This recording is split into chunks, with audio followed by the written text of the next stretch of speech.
pressure-treated lumber is wood like pine or fir that has been injected with a preservative in order to make it last a long time on projects like fencing or decks, and we're putting some fence posts down.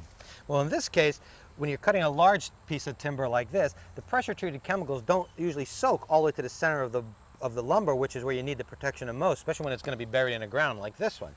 So what I'm going to do is treat it with some preservatives. Now in this case, we're using a wood preservative specifically designed for pressure-treated lumber. It even has the green color, just like our treated wood. Has a green tint, right, so it matches the preservative color. Hand me that can, please. Okay. So what it is, I poured some into this can. I'm using a nice big brush. I'm just going to apply it right to the end.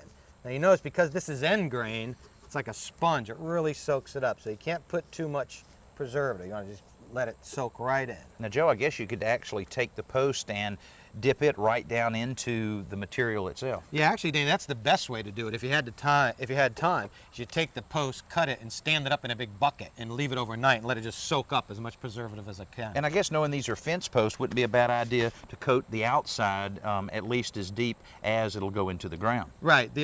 Any area above the ground is already protected with just the treatment that it gets from the factory. But yeah, anything below ground, a little extra preservative will help it last even longer.